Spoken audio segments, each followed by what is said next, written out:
The horror genre has an almost unique habit of managing to sneak in strange, surreal, and more loosely paced art house fare. I'm sorry, I hate the term, but it's the most succinct way of getting my point across, into the local multiplex outside of the traditional awards season, and Midsommar continues writer-director Ari Aster's trend of doing so.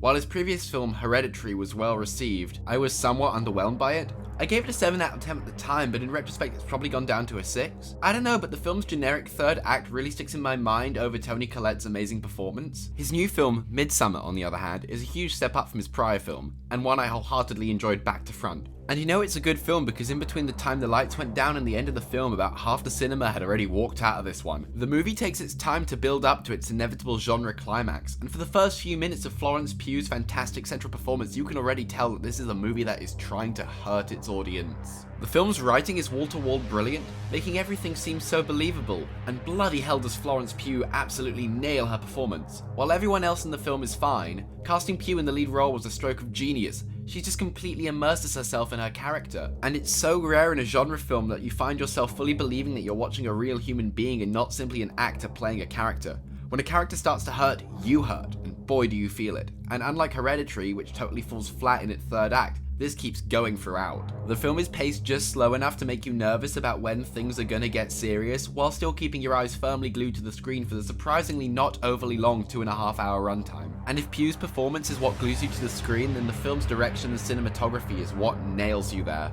The whole film is gorgeous on every level, at times perfectly contrasting with the wild nerves and discomfort the audience is feeling, and at others just because it's nice, and it's nice to direct and shoot your movie with such care and detail. Shots last a long time, but most of the time it's not in that oh my god this take is still going Goodfellas Children of Men way, and more in a suck you right into the movie's universe one.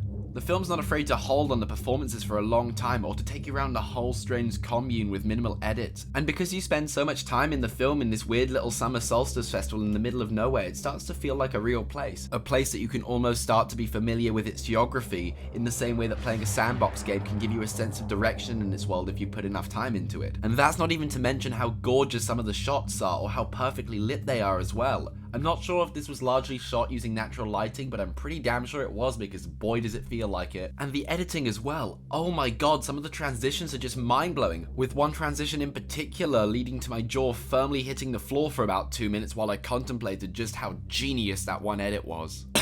Anyway, now that the me gushing over the cinematography part of the review is over, let's talk about themes. The clash of cultures idea is very well worn ground within the genre. Probably the most notable example of this being Robin Hardy's 1973 film The Wicker Man, in which Edward Woodward's character winds up on an island in the Highlands of Scotland where he cannot even remotely come to terms with their paganism. Midsommar, in the most basic of ways, could be considered almost a modern update of The Wicker Man, where instead of Woodward's Church of England conservative being the fish out of water, here we have well-meaning academics pretending to be understanding and respectful of what they're seeing before things get serious. And while these are by no means unique ideas, they were presented in such an engaging way that I really didn't mind that occasionally we were veering a little too close to the original Wicker Man. I mean, hell, they both take place at a solstice festival. The similarities between the two are no accident. If you couldn't tell, I loved this movie. I loved it so much. I was not expecting this to be as amazingly well made and engaging as it was. I was not expecting to be utterly transfixed to the screen for 2.5 hours, and I was not expecting such an effectively uncomfortable and painful film as well.